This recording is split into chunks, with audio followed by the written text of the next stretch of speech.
Nous camine pour au Togo de pour Werena Wada Inayi au Gan, Fitewe Enayi Jenkon, Totem Enayi, au Niger Waya Abi au Fite, Minayon de Mlokujawe Malayekoa, Agba Mitonjito, Egbe Basi, Azagbato, Dido son Koefo, Quaton, le Clocoto, Menitin Teton. Bon, matin libre, ou dit, Mina Bessona, Mitro, Bonadora, Mepondo, Molo, Werena Wada Inayi, Ganto, Zandé, Dino,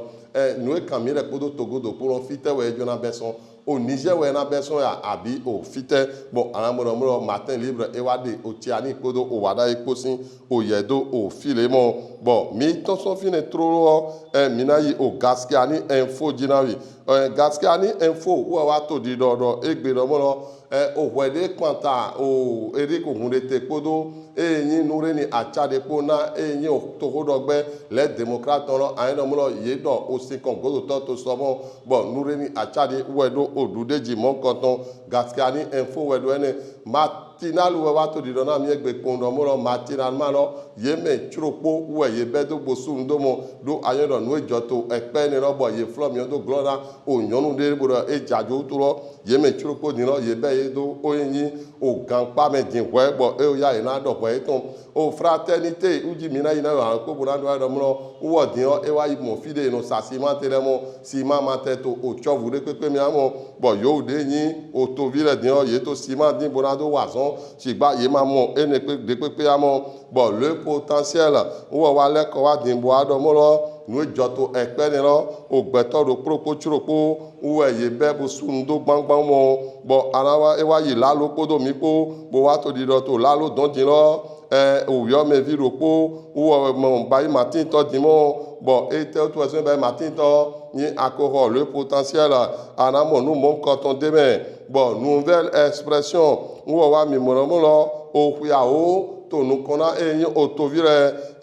o to ga mi ton eyin o Patrice Talon e wa nu supoto eyin akwesin kansin ayiroji e so bayi onu temetemere alio o ho nu ene le popo wata uwe inu e basimo le soleil bénin o wa do mo nu re achade edu to eji to eyin o hwedo gbasamo bo fide mi te fide no nu re achade uwe yin o ganu konto titan na eyin o gbe to horogbe les démocrates no le mo nu do plojanwe l'informateur wa to dido bo wa de hunrete do fide kodo nu re achade ko bo wa to dido nu re achade edu to hunrete jimo l'événement précis où on va mourir Kemi Seba egbe koto gangpa memo to eyin Afrique du Sud sin o to lo medon bon o ho temeteme e so to titon to apakwe enemo l'événement du jour ji wa mina inami bon mina dona mi kondo mo lo wo wa mo o banque mondial din lo